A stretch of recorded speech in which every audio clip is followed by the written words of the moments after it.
La réforme des rythmes scolaires est l'un des sujets qui a le plus interpellé les Français ces derniers temps. La commune de Jouarre-Pontchartrain n'échappe pas à la règle et cette réforme sera certainement au cœur des débats des prochaines élections municipales. Hervé Lemoine, bonjour. Pouvez-vous nous en dire plus sur cette réforme ? Bonjour. Il s'agit effectivement d'un sujet mobilisateur pour les parents d'élèves, mais aussi pour le reste de nos concitoyens. Il fallait donc s'en préoccuper auprès d'eux. Comment avez-vous procédé pour recueillir l'opinion des Chartris-Pontins ? Nous avons réalisé un sondage sur notre site internet qui se décomposait en deux parties. Une première question qui portait sur le décalage des 3 heures, soit sur le mercredi, soit sur le samedi. Et une deuxième question qui portait sur la répartition de ces heures, à savoir soit 45 minutes sur 4 jours, soit 1h30 sur 2 jours. Quel est le résultat de ce sondage ? Alors, concernant la première question, 74% des parents se sont prononcés pour le mercredi, 12% pour le samedi et 14% sans opinion. Comment interprétez-vous cela ? Alors, si on considère que ce sont les parents qui ont essentiellement répondu à ce sondage, on peut imaginer qu'ils ont souhaité préserver un espace de vie familiale pendant le week-end. Et pour l'autre question ? Pour la deuxième question, j'étais assez surpris du résultat.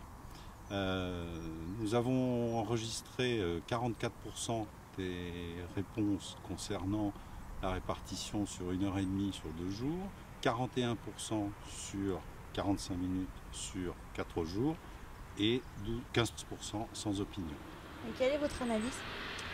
Alors, mon analyse, c'est que si on considère que ce sont les parents d'élèves qui ont répondu à ces questions, on peut imaginer que ce sont des parents d'enfants de maternelle qui ont privilégié les 4 jours et les parents d'enfants de primaire qui ont, eux, de leur côté, privilégié les 2 jours.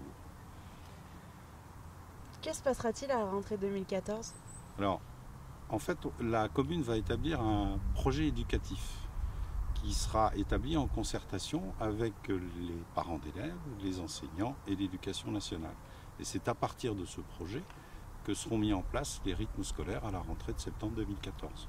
Et que se passera-t-il en cas de désaccord de la future organisation ? Alors, s'il n'y avait pas d'accord sur ce projet, c'est le directeur départemental des services de l'éducation nationale qui déciderait à la fois du choix du jour, c'est-à-dire soit le mercredi, soit le samedi, et de la répartition des heures sur les différents jours. Et qui devra supporter le coût de cette future organisation ? Alors, cette réforme, qui, je le rappelle, est imposée par l'État, aura effectivement un coût pour la commune. Restera déterminé qui des parents ou des contribuables devront le supporter. Merci pour ces explications, Hervé Lemoine. Merci à vous.